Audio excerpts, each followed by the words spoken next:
Annyeonghaseyo Yorobun, shoutout sa inyo mga chinggo. Sa ngayon pala mga chinggoy, nakauwi tayo ng Pilipinas upang magbakasyon. Dahil nga ay isang taon na nga ulit nung bago tayo nagbakasyon nung nakaraan. So nagbakasyon ako nung nakaraan, March, tapos bumalik ako ng April. So nakahanap ako ng trabaho sa April katapusan. So sa ngayon ay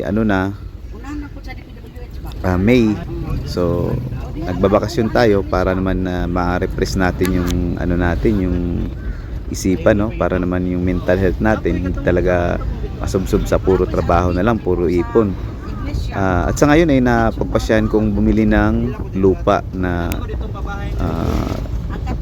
kung susumahin talaga sa lahat ng mga naipon ko, na sa lahat ng kinita ko sa Korea, bali ito na talaga ang matatawag na major investment, no, ang pagbili ng lupa. Kasi mostly ang ginawa ko sa pera ko, inipon, tapos pinaayos ng bahay.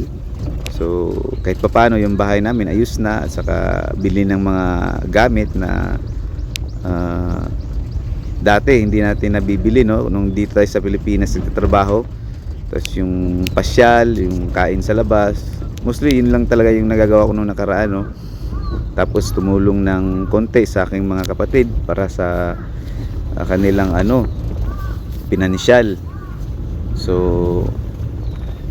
wala pa talaga akong major investment na naipundar. So sa ngayon, it's been 3 years na nagkukureya ako. So naisip ko talaga na kailangan ko nang magkaroon ng lupa, no.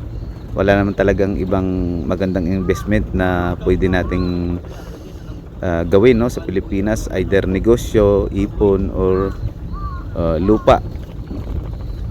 Usually kasi negosyo, hindi ko pa talaga alam kung anong gagawin, no. Wala akong naisip na magandang negosyo na magpipit sa akin. Dapat kasi pag nagnegosyo tayo, yun talagang bukal sa loob natin at masaya tayo sa ginagawa natin. Hindi tayo yung gagaya lang sa iba na magnenegosyo dahil malakas, dahil mabenta ang ganitong bagay. So iniwasan natin yan kasi baka naman hindi rin tayo masaya sa ginagawa natin. So wala din, kahit na kumikita tayo, hindi naman tayo masaya. Kaya sa ngayon talaga nag-iisip ako ng pwede nating gawing pagkakakitaan pag uwi ng Pinas, sapagkat yung visa nga natin ay hindi naman talaga unlimited, no. Or kahit naman unlimited yung visa natin, hindi pa rin natin masasabi na magtatagal tayo dito sa Korea, dahil yung trabaho dito sa Korea hindi naman talaga ganun ka dali, no. Hindi naman talaga ganun ka simple. Napakahirap talaga ng trabaho dito sa Korea, at saka kailangan natin yung katawan natin na malusog parate. So sa ngayon may edad na tayo, hindi na tayo ganun kalakas.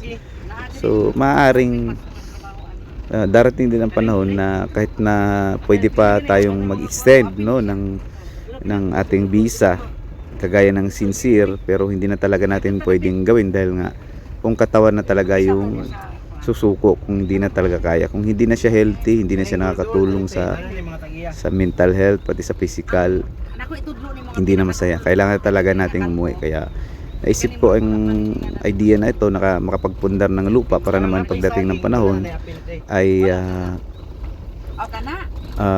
meron tayong mahuhugot na lupa na pwede nating ibenta, no, or gawin nating patayo natin ng bahay, parentahan, or depende na lang sa kung anong takbo ng panahon. Di rin natin talaga masasabi. Basta ang importante is nakapagpundar tayo ng lupa na pwede nating matatawag na asset, no. Asset siya.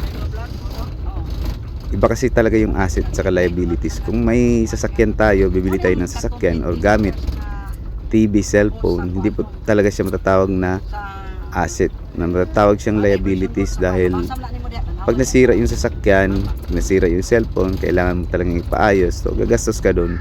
Saka yung presyo naman ng mga gamit na yun ay hindi naman siya talaga tataas. Bagkus sa darating ang panahon na mas bumaba pa yung value. Halimbawa ay mabibili mo ng 50,000, pagdating ng 2 years, no, 3 years, baka kalahati na lang yung pwede mong mapagbenta dun sa nabili mong gamit na yun. So iba yung lupa, kasi yung lupa tumataas yung presyo taon-taon. Lalo na pag gumanda yung nabili mong lupa, nagkaroon ng improvement, nagkaroon ng major like dito, medyo ano pa siya talaga. Ito talaga yung mismong lupa na pwede nating bilhin na binibili ko. Pag kasi dito kasi medyo mura pa siya kasi nga medyo nasa ano pa siya.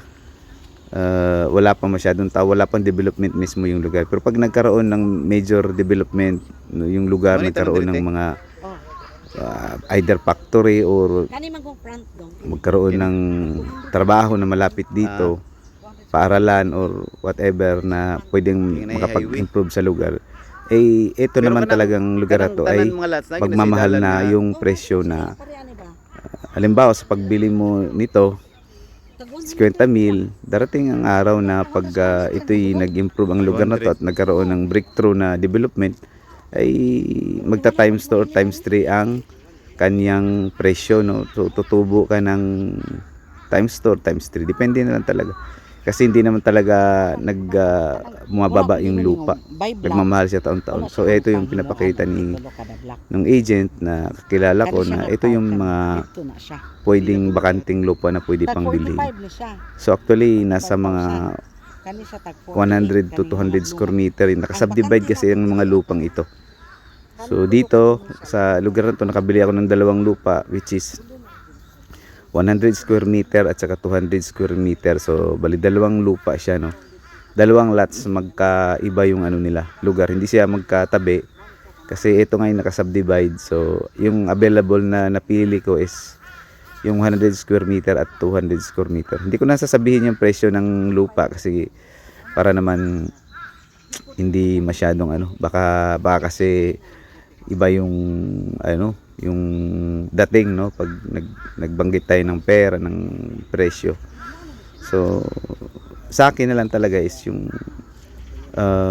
goals ko na natupad na nakabili ng lupa para naman ay makita nyo mga chinggo na napagpundar naman tayo kahit papaano, kahit na hindi naman tayo ganoon kalakihin talaga yung sahod kasi malaki din yung anong tawag dun, yung cost of living sa Korea, pati tumutulong pa tayo sa ating pamilya minsan kasi nakapagbigay din tayo sa kanila at saka yung sa bahay, malaki ang ginastos ko sa bahay talaga. So ito yung pangatlong lot na nabili ko, almost 3 lots kasi talaga yung nabili ko.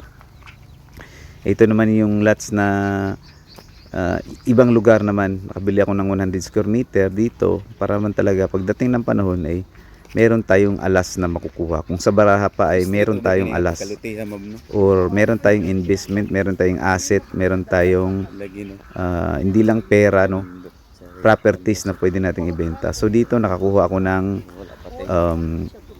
100 square meter. So hindi ko na rin sasabihin yung presyo, basta ang sa akin lang talaga is yung maipahatid ko sa inyo yung mga kahit papaano na pundar ko sa pagkukureya. So nakakuha tayo dito ng 100 square meter. Pero correction lang, yung mga lupang ito pala ay wala pang title. So naka mother title, kailangan pa siyang biyakin. So gagastos pa tayo ng pera para magkaroon ng titulo. So salamat sa panonood mga chinggo.